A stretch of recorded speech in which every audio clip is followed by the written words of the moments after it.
మహాగణాధిపతయే నమః. ఓం గురుభ్యో నమః. ఓం శ్రీమాత్రే నమః. పరమేశ్వర స్వరూపమైనటువంటి జ్యోతిష, వాస్తు మరియు ఇతర అనేకమైనటువంటి శాస్త్రములను మనకు అందించినటువంటి మహర్షులకి నమస్కారం. హయగ్రీవ హయగ్రీవ హయగ్రీవేతి యో వదేత్ తస్య నిస్సరతే వాణి జహ్నుకన్యా ప్రవాహవత్.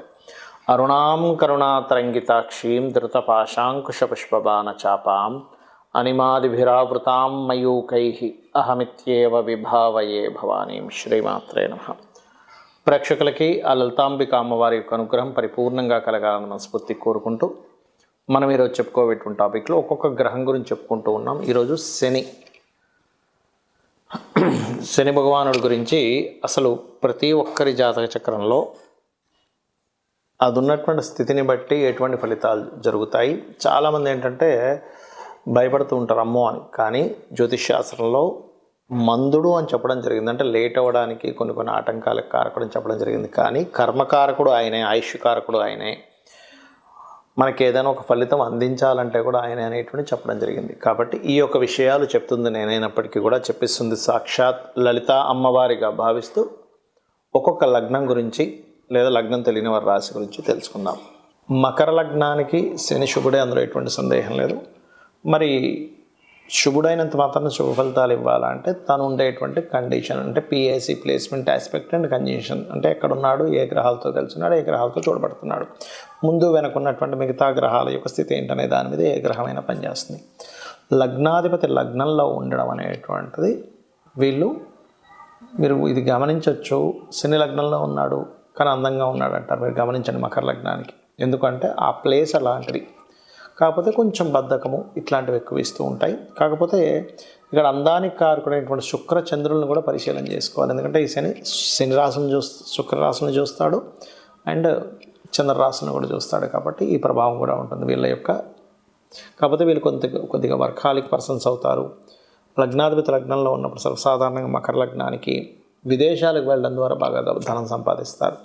కానీ ఇదే రెండవ స్థానంలో కనుక రెండవ స్థానంలో ఉంటే ఫ్యాక్టరీస్, ల్యాండ్స్ మూలంగా ధనయోగం ఉంటుంది.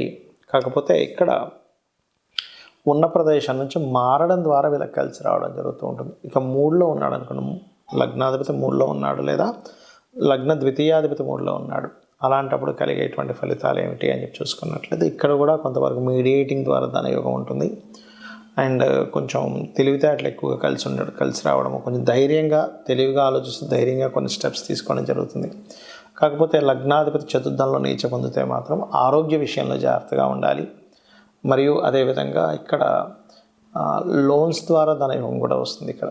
ఎందుకంటే ధనాధిపతి ఎంతైనా సరే ఈ కుజక్షేత్రాల్లో ఉన్నాడు కాబట్టి. అదేవిధంగా మరొక విషయం ఏంటంటే ఇక్కడ ఈ లగ్నానికి పంచమ స్థానంలో కనుక వెళ్ళి ఉన్నట్లయితే ఆధ్యాత్మిక యోగాన్ని, సంతానం తొందరగా కలవడము, సంతానం కలిగినప్పటి నుంచి బాగా కలిసి రావడం అనేటువంటిది జరుగుతుంది. ఇక 6లో ఉన్నట్లయితే లగ్నాధిపతి షష్టమాధిపతి కలయిక అయినట్టు అక్కడ. అదేవిధంగా ద్వితీయాధిపతి కూడా షష్టమంలో ఉన్నట్టుగా అవుతుంది. కాబట్టి మీకు ఉన్న ప్రాంతం కాకుండా దూర ప్రాంతాలకు వెళ్ళడము, తండ్రి యొక్క బిజినెస్ మీరు తీసుకొని చేయడం కూడా జరుగుతూ ఉంటుంది. ఇక సప్తమ స్థానంలో ఉన్నట్లయితే పర్టికులర్గా ఇక్కడ కలిగేటువంటి ఫలితాలు విదేశాలకు వెళ్ళడం ద్వారా ధనయోగం కలగడము, కొంచెం మీ యొక్క జీవిత భాగస్వామి కూడా ఏదైనా ఉద్యోగం చేయడము, వివాహ సంబంధించిన విషయంలో కాస్త ప్రయత్నపూర్వకంగా కాస్త తొందరగా వివాహం అవడం కూడా ఇస్తాడు. సప్తమంలో మకర లగ్నానికి శని ఉన్నట్లయితే. అష్టమంలో ఉండేటువంటి శని భగవానుడు పర్టికులర్గా ఇక్కడ కొద్దిగా వ్యాపారాల్లో, అందులో ముఖ్యంగా గవర్నమెంట్ కాంట్రాక్ట్స్లో రాణించడము, మరియు కాస్త లైఫ్లో కొంచెం హడ్డుల్స్ అది చూసి ఇంటి నుంచి దూరంగా వెళ్ళినప్పుడు వీళ్ళు సక్సెస్ అవ్వడం అనేటువంటి జరుగుతూ ఉంటుంది. అదేవిధంగా భాగ్యస్థానంలో కనుక శని భగవానుడు ఉన్నట్లయితే పిల్లలతో కాస్త ఎక్కువ అటాచ్మెంట్, తండ్రితో కాస్త ఎక్కువ అటాచ్మెంట్ అవుతూ ఉంటుంది. కాకపోతే ఇక్కడ మీరు రియల్ ఎస్టేట్ ద్వారా బాగా కలిసి రావడం జరుగుతుంది. ఇక దశమ స్థానంలో కనుక శని భగవానుడు ఉన్నట్లయితే పర్టికులర్గా ఇక్కడ వీళ్ళు ఎప్పుడూ ఏదో ఒక విషయాన్ని నేర్చుకుంటూనే ఉంటారు వీళ్ళ యొక్క వృత్తి అభివృద్ధి చేసుకోవడం కోసం. కానీ ఇదే దశమ స్థానంలో కనుక శని భగవానుడు రెండవ అధిపతి కూడా అవుతాడు. ఇక్కడ లగ్న ద్వితీయాధిపతి కూడా అవుతారు. కాబట్టి కొంచెం లోన్స్ ద్వారా, అంటే బుధుడు కనుక బాగున్నట్లయితే కొంతమంది చిట్ ఫండ్స్ ఇవి నడుపుతుంటారు, వాళ్ళకి బాగా కలిసి వస్తుంది. లాభంలో ఉండేటువంటి శని కాస్త విదేశాలకు వెళ్ళడము ఇట్లాంటి యోగాన్ని ఇస్తాడు. కాకపోతే ఇక్కడ లాభస్థానంలో ద్వితీయాధిపతి లాభంలో ఉండడం కూడా ఇక్కడ పర్టికులర్గా సంతానం కలిగినప్పటి నుంచి లాభం కలగడము ఇట్లాంటివి జరుగుతుంటాయి. ఎందుకంటే ఎంతైనా మకర లగ్నానికి శుభుడై పంచమ స్థానాన్ని చూస్తాడు లాభంలో ఉండి, కాబట్టి సంతానం కలిగినప్పటి నుంచి కలగడం. 12లో ఉన్నప్పుడు మాత్రం ఇది కొంచెం వ్యాపారాల వైపు విదేశాల వైపు దారితీస్తుంది. కాబట్టి విదేశాలకు వెళ్ళడానికి పర్టికులర్గా విదేశీ యోగం కూడా ఏర్పడినప్పుడే వెళ్ళగలుగుతారు. ఇక మీరు చేయవలసిన దేవతారాధన లలితా అమ్మవారి యొక్క ఆరాధన చేయండి, అనే విధాలు బాగుంటుంది. శనికి సంబంధించినటువంటి విషయాల్లో ముఖ్యంగా చాలామంది భయపడుతున్నటువంటి అంశము, కంగారు పడుతున్నటువంటి అంశము, ఏలిన నాటి శని వస్తుంటుంది కదా, అర్ధాష్టమ శని వస్తుంది, అష్టమ శని వస్తుంది, శని మహర్దశ జరుగుతూ ఉంటుంది, ఏమిటి అని అడుగుతూ ఉంటారు. ఇక్కడ నేను చెప్పేది ఒకటే గుర్తుపెట్టుకోండి, శని ఈజ్ ఈక్వల్ టు కర్మ. అంటే కొత్తగా ఏమీ శని భగవానుడు మీ మీద పగబట్టడం కానీ, ఆయన ఏదో మీతో ఇట్లాగే బిహేవ్ చేయాలని కానీ ఏమీ ఉండదు, గుర్తుపెట్టుకోండి. కేవలం మీరు చేసుకున్నటువంటి కర్మ రిజల్ట్ అంతే ఆయన ఇచ్చేది. ఇప్పుడు చిన్న ఎగ్జాంపుల్ చెప్పాలంటే, మనం ఒక ఎగ్జామ్ రాసాం, ఆ ఎగ్జామ్ యొక్క రిజల్ట్ మనకు వస్తుంది, అంతేగాని మీ ఎగ్జామ్కి మీ రిజల్ట్ ఎలాగైతే వస్తుందో మీరు చేసినటువంటి గుడ్ కర్మ ఆర్ బ్యాడ్ కర్మ శని భగవానుడు అందించేదో అంట్లో ఉంటాడు. అందుకే కర్మస్థానంలో ఉంటాడు ఆయన. అంటే న్యాచురల్ 10th హౌస్ ఈజ్ కర్మ, న్యాచురల్ 11th హౌస్ కర్మ నుంచి వచ్చేటువంటి గుడ్ బెనిఫిట్స్. అయితే ఇక్కడ మీరు అర్థం చేసుకోవాల్సింది ఏంటంటే, ఇది కేవలం అతను మనం చేసిన ఫలితాలను మాత్రమే అందిస్తున్నాడని మీరు ఎప్పుడైతే అనుకుంటూ కొన్ని విషయాలకి కొంచెం దూరంగా ఉండాలి. ఏలినాడు శని, అర్ధాష్టమ శని, అష్టమ శని నడిచేటప్పుడు, శని మహర్దశ నడిచేటప్పుడు, గోచారంలో కొన్ని స్థానాల్లో శని భగవానుడు సంచరించేటప్పుడు ఈ కొన్ని విషయాలు కనుక పాటించగలిగితే జీవితం అద్భుతంగా ఉంటుంది. ఏమిటవి అంటే, మధ్యాహ్నం పూట యువకులు ప్రత్యేకంగా చిన్నపిల్లలకి లేకపోతే స్త్రీలకి వృద్ధులకి కాదు, ఇది మంచి ఏజ్లో ఉండి, అంటే దాదాపుగా ఒక 15 ఇయర్స్ నుంచి ఆల్మోస్ట్ ఒక 50 ఇయర్స్ మధ్యలో, 15 to 15 నుంచి 50 సంవత్సరాల మధ్యలో, 50-60 దాటిందంటే అక్కడ కొంచెం వృద్ధులు అవుతూ ఉంటారు. 60 ఇయర్స్ దాటిందంటే వారు మాత్రం ఎట్టి పరిస్థితుల్లో మధ్యాహ్నం పూట నిద్రపోకండి.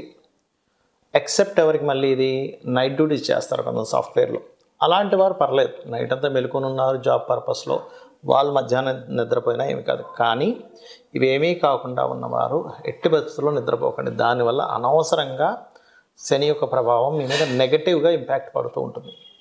ఓకే, రెండవది ఏంటంటే, ఎట్టి పరిస్థితుల్లో కూడా మీరు మీ కింద పనిచేసే వాళ్ళు ఉంటారు, చిన్న ఇంట్లో పనిచేసే వాళ్ళు కావచ్చు, లేకపోతే మీ కింద వర్క్ చేసే వాళ్ళు ఎవరినైనా సరే మీరు దూషించకండి దయచేసి. మన కార్మికులకి, కర్షకులకి, అంటే కష్టమైనటువంటి పనులు చేసేటువంటి వారికి శని కారకుడు. వాళ్ళని మీరు ఎంత రెస్పెక్ట్ఫుల్గా ఉంటారో శని మీకు అంత బాగా యోగిస్తాడు, గుర్తుపెట్టుకోండి.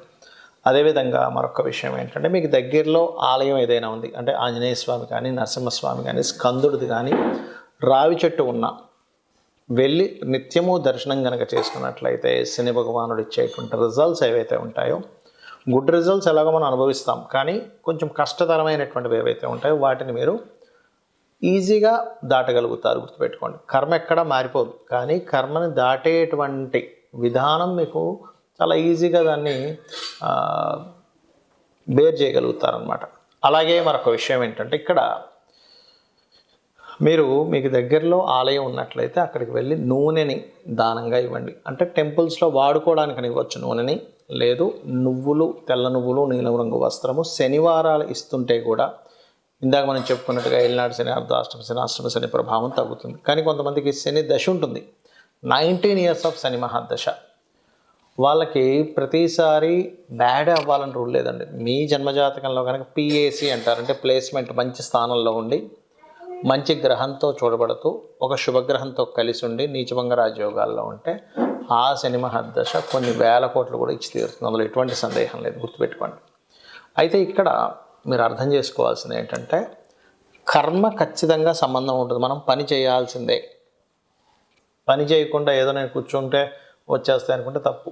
అది ఎవరికి వస్తుంది? పూర్వజన్మలో బాగా పుణ్యాలు చేసి వాళ్ళు ఏదో గొప్ప ఇంట్లో పుట్టి వాళ్ళకు ఓన్లీ కూర్చుంటే సాగుతుంటే అందరికీ అది సాగదు. ఎందుకంటున్నానంటే, ఆఖరికి మనకి మహాభారతంలో యుద్ధంలో శ్రీకృష్ణ పరమాత్మ సాక్షాత్ విష్ణు స్వరూపం పక్క నుండి కూడా ఆయన యుద్ధం ఫిజికల్గా చెయ్యమనే చెప్పాడు. అంతేగాని నేను మీరు అలాగే కూర్చోండి, నేను ఒక మంత్రం చదువుతాను, కౌరవులందరూ చచ్చిపోతారు ఒక మాయలా చేస్తే, మీరు చక్కగా మీ రాజ్యం మీరు ఏలుకోవచ్చు అని ఎక్కడా చెప్పలేదు. నువ్వు యుద్ధం చెయ్యి, నీ ధర్మాన్ని నువ్వు చెయ్యి అని చెప్పాడు. అంటే ఏమిటి?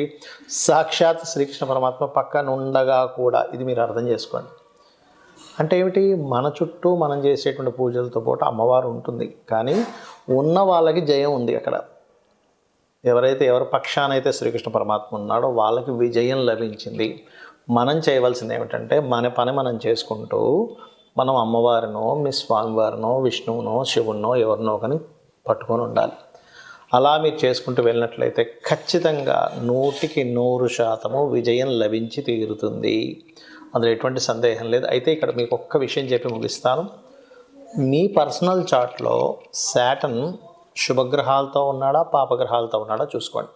ఎక్కువ పాపగ్రహాలతో ఉన్నాడు అనుకోండి, శాటర్న్కి శత్రువులు ఎవరు? కుజుడు. ఎందుకంటే అగ్రెసివ్ ప్లానెట్, అది fast moving planet, fiery related planet. ఇదేమో కోల్డ్ రిలేటెడ్ ప్లానెట్. సో అక్కడ ఫ్రిక్షన్ ఏర్పడుతుంది దానివల్ల. సో కుజుడితో ఉన్న, కేతువుతో ఉన్న, కేతు ఎందుకు? వీటికి కారకుడు. ఏది? వైరాగ్యానికి, విరక్తికి. ఇదేమో కర్మ, అదేమో విరక్తి. ఈ రెండు కలవకూడదు. అంటే కుజుడితో ఉన్న, కేతువుతో ఉన్న, ఒక్కొక్కసారి సన్తో కంబస్ట్ అయినా ఇబ్బంది ఇస్తుంది. ఈ 3 గ్రహాలతో ఏ గ్రహంతో ఉన్నా ఆ పర్టికులర్ గ్రహాలకు కూడా దీపారాధన చేయండి, మీకు అన్ని విధాలా బాగుంటుంది. ఆ లలితాంబిక అమ్మవారి యొక్క అనుగ్రహం మీకు పరిపూర్ణంగా కలగాలని మనస్ఫూర్తిగా కోరుకుంటూ శ్రీమాత్రే నమః.